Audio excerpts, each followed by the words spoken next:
लोगों ने, कुल दो लोगों ने पूरी कौम को बदनाम कर दिया। काम किया दो लोगों ने, लेकिन पूरी मुस्लिम कौम बदनाम होगी। गाँव साढ़े चले गए, देखो मेरा तो कुछ नहीं उखड़ा, थोड़ा बहुत मामूली सा यार, इतना वजह चलता रहता है।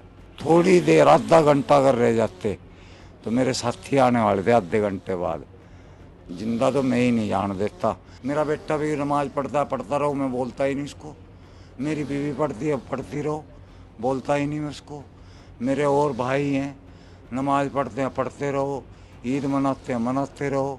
मैं नहीं मनाता, मैं समझ गया। वीडियो देखी है, उसके पिताजी कह रहे कि इनको मारना नहीं चाहिए था, तो मेरे को क्यों मारना चाहिए था। नमस्कार, मैं गौरव कुमार पांडे और इस वक्त यूपीता की टीम मौजूद है गाजियाबाद में। 27 फरवरी की सुबह एक दर्दनाक घटना घटती है गाजियाबाद के लोनी में, जब सलीम वास्तिक, जो कि खुद को एक्स मुस्लिम कहते हैं, और उनके घर पर दो नकाबपोश पहुंचते हैं और बाकायदा हमला कर देते हैं चाकुओं से। इतना धारदार हथियार रहता है और बाकायदा उनका एक ही मोटिव होता है, सिर तन से जुदा। लेकिन ऊपर वाले की एक तरह से रहमत देखिए कि आज सलीम वास्तिक हमारे साथ मौजूद हैं और आज बिल्कुल स्वस्थ हैं। स्वस्थ कह सकते हैं? हाँ, कह नहीं सकते, देख लो, स्वस्थ ही हूँ, टनाटन। और क्या। तो सलीम जी, अभी मुझे बताइए कि अभी डॉक्टर से जो लेटेस्ट आपका चेकअप हुआ, क्या कुछ है? सब कुछ बढ़िया चल रहा है? बेहतरीन चल रहा है जी। दुख इस बात का है कि कुछ गंदे जहन दिमाग के मुस्लिम लोगों ने, कुल दो लोगों ने पूरी कौम को बदनाम कर दिया। काम किया दो लोगों ने, लेकिन पूरी मुस्लिम कौम बदनाम होगी। मैं अपनी मुस्लिम कौम को भारत के अंदर इज्जत देना चाहता हूँ। मैं अपनी मुस्लिम कौम को पढ़ता हुआ देखना चाहता हूँ। मैं अपनी मुस्लिम कौम को ऑफिसर देखना चाहता हूँ। मैं उनको जिहादी नहीं देखना चाहता। मैं उनको कत्लेआम करने वाला नहीं चाहता। मैं उनकी इज्जत चाहता हूँ भारत के अंदर। और यही मैं काम कर रहा हूँ कि मेरे भाई मुसलमान कौन है, मेरा खुद का परिवार है। चाचा, ताऊ, फूफा, नाना, दादा, मामा सब मुसलमान हैं। मैं उनकी इज्जत चाहता हूँ इस भारत के अंदर। वो कब होगी? जब वो ऐसी जिहादी मानसिकता से बाहर आएंगे, पढ़ेंगे, लिखेंगे, नौकरी पे जाएंगे, अच्छे काम करेंगे। ऐसे काम करके इज्जत नहीं बनेगी। इन दो लोगों ने पूरी कौम को बदनाम कर दिया और मैं जिंदा हूँ, साढ़े चले गए, देखो मेरा तो कुछ नहीं उखड़ा, थोड़ा बहुत मामूली सा यार, इतना वजह चलता रहता है। अच्छा, उस दिन 27 तारीख को जो घटना घटी, तो उस दिन आप क्या कर रहे थे? और एकदम से जब ये हमलावर हमला करने लगे तो क्या दिमाग में चल रहा था? एक्चुअली मैं सोया हुआ था और कंबल उड़ा हुआ था। उसी वक्त मेरे पास एक मैसेज आया, तो मैंने फ़ोन उठा के बाहर निकाला, देखा, मैसेज देख रहा था और देखा तो दो लड़के बाहर खड़े हुए। मैंने पूछा, हाँ भाई क्या काम है, कुछ काम है? बोले हाँ जी, कुछ बात करनी है। मैंने कहा बोलो बोलो। मैंने सोचा मेरे पड़ोस के लोग हैं, एक दो घर छोड़ के, क्योंकि वही मुल्ला जी था उनमें, दोनों के दोनों। मैंने कहा कोई बात नहीं, भाई हैं अपने। मैंने कहा आ जाओ। उन्होंने अंदर आते ही एकदम से यहाँ से वो ब्लेड्स निकाल ले। हाँ, और वो ब्लेड्स भी खतरनाक खतरनाक वाले ब्लेड, और फटाक से मेरे ऊपर एक इधर हमला कर दिया और एक इधर कर दिया। इतनी देर में मुझे समझ में आ गया ये तो खतरनाक हो रहा है। एक की मैंने गर्दन पकड़ ली। गर्दन पकड़ने के बाद वो हो गया कमज़ोर। दूसरे वाले ने क्या किया, मेरे ऑफिस पे एक कांच की टेबल रखी थी, वो उठा के मेरे ऊपर मारनी शुरू कर दी। उससे मैं कमज़ोर हो गया, अकेला था। थोड़ी देर आधा घंटा अगर रह जाते तो मेरे साथी आने वाले थे आधे घंटे बाद। जिंदा तो मैं ही नहीं जान देता।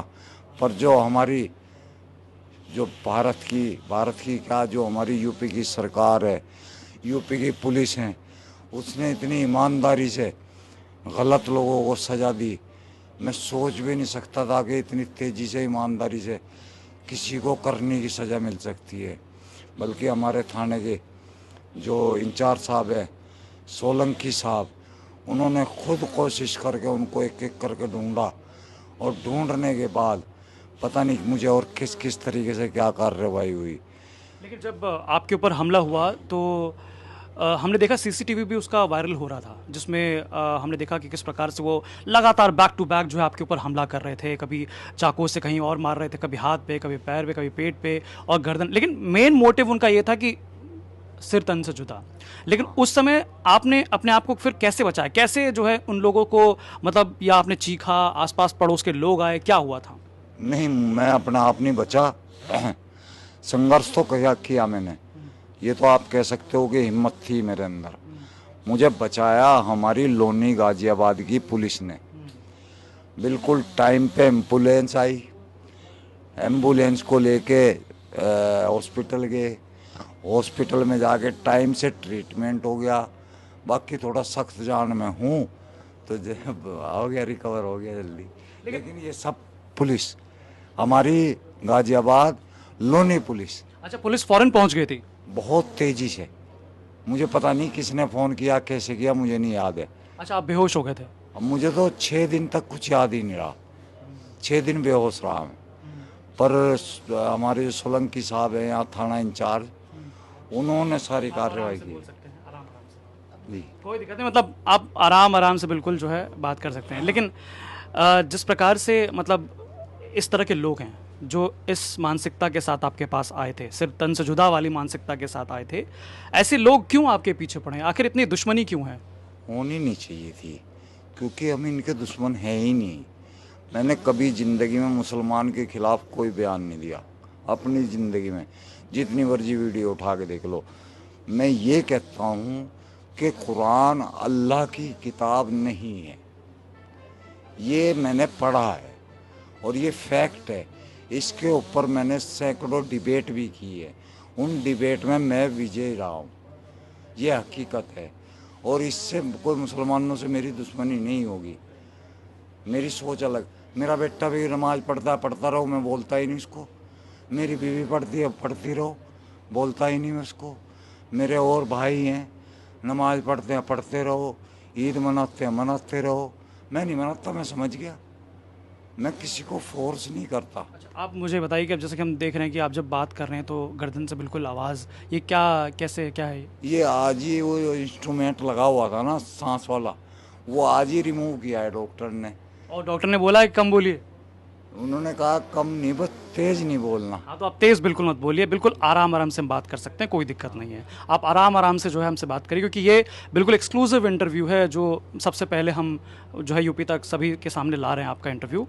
तो आपकी बात रखना भी बहुत ज़रूरी है। अभी तक जो है तमाम लोग जो आपको मतलब देख रहे थे या आपकी खबर जानना चाह रहे थे, एक तो हमारे पास भी काफ़ी सारे मैसेजेस आ रहे थे कि सलीम वास्तिक पर क्या अपडेट है, हेल्थ बुलेटिन जारी करिए, अब वो कैसे हैं, कैसे, तो लगातार लोग आपके बारे में पूछ रहे हैं, तो आप आराम से जो है हमें बता सकते हैं। तो अब जैसा कि सवाल था ये, तो कई सारे लोग जो कि कहते हैं खुद को मतलब एक तरह से मुसलमानों के हितैषी, एक तरह से उनकी बात करने वाले, उनके उनकी उनके एक तरह से मुद्दे उठाने वाले, लेकिन सोशल मीडिया पर जब आपके साथ ये हादसा हुआ उसके बाद कोई हलचल नहीं थी, इस पर क्या कहेंगे आप?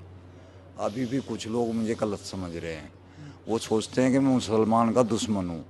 मैं रियल में अपने भाई का दुश्मन कोई कैसे हो सकता है? अपने चाचा, ताऊ, फूफा, नाना, दादा, इनका कोई दुश्मन हो सकता है? नहीं हो सकता। मैं इनकी तरक्की चाहता हूँ। मैं इनको एक स्टेज पे देखना चाहता हूँ। वो स्टेज कब मिलेगी? जब ये ऐसी जिहादी मानसिकता को छोड़ देंगे। जब तक जिहादी मानसिकता से बाहर नहीं आएंगे तब तक ये अच्छे इंसान नहीं बन सकते। बस मैं ये चाहता हूँ इनके हिंदू लोग इनको देखते ही सैल्यूट करें कि ये है मुसलमान, ऐसे होते हैं मुसलमान। ये मुसलमान थे जिन्होंने मुझे मारने की कोशिश की, शैतान थे, मुसलमान नहीं थे, शैतान थे। मैं अपने मुसलमान भाइयों को शैतान नहीं देखना चाहता, इंसान देखना चाहता हूँ, मानवतावादी देखना चाहता हूँ, इनका एक मुकाम देखना चाहता हूँ। उस पर आएंगे, एक दिन आएंगे, जल्दी आएंगे। तो आज जिस प्रकार से मतलब लगातार मतलब एक तरह से पुलिस ने जो कार्रवाई की आपके हादसे के बाद से, मतलब फ़ौरन जो है तुरंत कार्रवाई करते हुए जीशान और जो गुलफाम है उनका एनकाउंटर किया गया, तो पुलिस की तत्परता को लेकर क्या कहेंगे आप? एक नंबर। मैंने इतनी ज़िंदगी में ऐसी इतनी मतलब यार मेरे पास जवाब वो नहीं है, शब्द नहीं है इतनी भयंकर तरीके से न्याय दिलाना किसी को बहुत बड़ी बात है, और न्याय ही दिलाया है, गलत नहीं किया उनके साथ, क्योंकि उन्होंने जो किया वो सीसीटीवी में सब दिख रहा है। ऐसे इंसान को जीने का कोई हक नहीं है।